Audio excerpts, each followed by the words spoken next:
Queen Elizabeth has been around for quite some time now and has been the subject of political talks throughout the years. And despite being queen, there's a limit on what she can do, which isn't a problem for her since she's been known to be frugal and keeps a tight rein on her money matters. As said by the queen's former advisor, no one is tighter at spending than the queen. She grew up during the war, very disciplined. Hey guys, welcome back to our channel once again. For today's video, we will be discussing another curious topic that many know about, and it's about Queen Elizabeth's spending habits. What does she spend her wealth on, and how much did she inherit from becoming the Queen of England? Let's find out more with today's video. But before we get into the details, make sure you've already given this video a thumbs up and subscribe to our channel with the alarm bell turned on so you'll get notified of our new uploads. Queen Elizabeth II.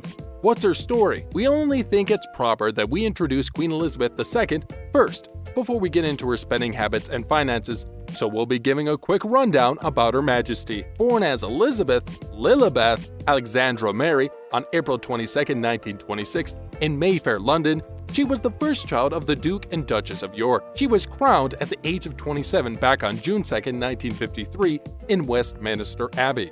Before her coronation, Elizabeth became the head of the Commonwealth and Queen Regent of independent countries, namely the United Kingdom, Australia, South Africa, New Zealand, Pakistan, and Ceylon after her father died back in 1952. She married the former Prince of Greece and Denmark, Philip, the Duke of Edinburgh, and together they had 4 children: Charles, Prince of Wales, Anne, Princess Royal, Prince Andrew, Duke of York, and Prince Edward, Earl of Wessex. Elizabeth holds the record as the longest reigning and longest-lived British monarch, as well as the longest-serving current head of state. On February 6, 2017, Elizabeth became the first British monarch to celebrate a Sapphire Jubilee, commemorating 65 years on the throne, and it looks like she's well on her way to the Platinum Jubilee, which will be the first time any British monarch has reached the historic milestone of 70 years on the throne. Where does Queen Elizabeth's wealth come from? Queen Elizabeth and the rest of the royal family are known for their lavish lifestyles, which brings forth the question, where do they get the money to live as such? According to the BBC, the royals amassed their fortune in part through the taxpayer-funded sovereign grant. On the other hand, Business Insider reported that the Queen, as well as the other members of the royal family, get their finances from surrendering the profits from their slew of properties, which is called the Crown Estate. Numerous reports have shown that the Queen will receive an amount from the grant equivalent to 25% of the Crown Estate's profits, the outlet reports. This grant also shoulders the palace upkeep, the employees who work at the palace's payroll, and family travels, to name a few things. However, as said by Telegraph, it doesn't cover the cost for royal events and securities as reported by the Business Insider. But there's more to it than that, since the royal family is paid through a mix of public and private money. That's on top of net worths that include inherited wealth, a significant real estate portfolio, and other assets. But when it all comes down to it, the Queen and the royal family have 3 major sources of income, and their expenses are also being paid by these bodies: the public sovereign grant and the private duchies of Cornwall and Lancaster. The public sovereign grant. The Queen's official duties and anything related to maintaining the occupied palaces have been paid for by government-administered annual lump sum called the Sovereign Grant since 2012. It is officially described as funding for the Sovereign Grant comes from a percentage of the profits of the Crown Estate revenue, according to the British monarchy's official website. The Crown Estate, on the other hand, can be roughly described as a collection of UK properties and farms that generate hundreds of millions of pounds each year, as explained by CNN Money. These occupied palaces were a part of the lands which were first surrendered in 1760 by George III, which were to be managed by the Treasury as time progressed. The Crown Estate technically belongs to the reigning monarch, but as their site clarifies, it is not the private property of the monarch. It cannot be sold by the monarch, nor do revenues from it belong to the monarch, and is presently being overseen by an independent organization's board. The Privy Purse and the Duchy of Lancaster. The Privy Purse includes Her Majesty's actual income, which also comprises her estates. The Queen's income is drawn from the Duchy of Lancaster, which is a portfolio of land, property, and assets held in trust for the reigning sovereign. The Privy Purse received approximately £20 million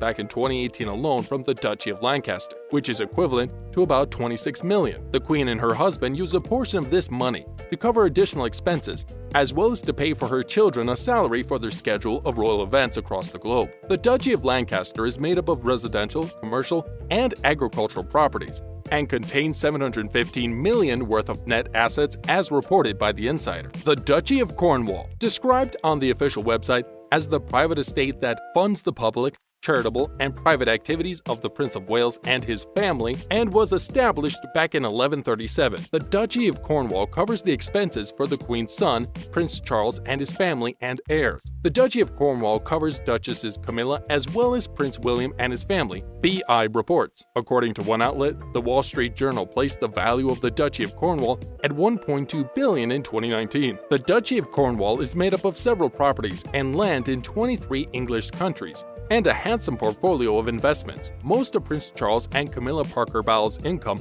amounting to 90% as reported by CNN Money, is from the Duchy of Cornwall. Prince Charles pays Prince William and Kate Middleton, and formerly Prince Harry and Meghan Markle, through revenue surplus from the Duchy of Cornwall. Since Prince Harry and his wife Meghan Markle already exited their royalty status, they rely on the late Princess Diana's, her mother's, inheritance as well as through a deal signed with Netflix and Spotify. What are Her Majesty's assets? And what does she spend her money on? It's difficult to say how much Her Majesty spends daily, but several reports have come out about how much she spends in a year. Queen Elizabeth is the richest member of the family, with Forbes reporting that the British monarch was worth around 88 billion, roughly 72.5 billion pounds. In 2020, whereas the Sunday Times Rich List reports that Queen Elizabeth is estimated to be personally worth 350 million pounds. As said earlier, she benefits from the Crown Estate, which also holds 14 billion worth of property in the UK. The Queen personally owned several royal properties,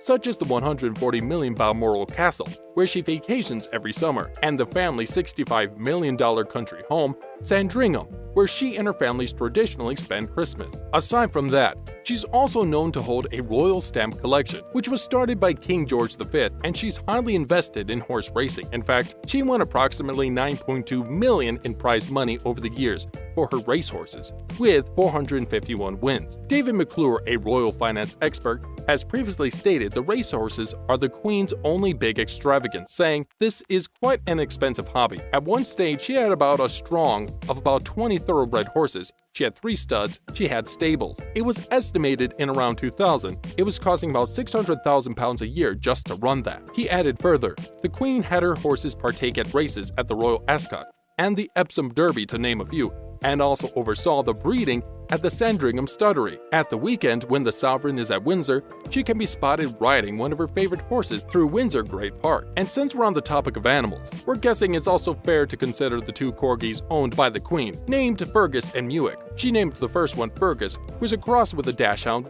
after her late uncle Fergus Bowes Lyon, who died during World War I in 1915. According to The Sun, while Muick, who was reportedly purchased for £2,650, equivalent to almost $3,700, is named after Loch Muick, on the Queen's Balmoral estate in Scotland, where she and her family travel to often for picnics. The Queen is believed to have owned at least 30 corgis during her reign, with the first being gifted to her on her 80th birthday, which was named Susan, and it is believed that the rest of her corgis descended from Susan. Her corgis are all cared for and are usually fed with fine cuts of meat cooked in the royal kitchens. A former chef from the kitchens revealed he simmered rabbit, cooked down some chicken, then finally chopped the meat, sieved the stock, and returned the meat for the dogs. And that wraps up everything we found about Queen Elizabeth's spendings. We hope you enjoyed watching today's video as much as we enjoyed making it. And don't forget to hit the like button before you go. While you're at it, don't forget to subscribe to our channel for more content like this, and hit that notification bell as well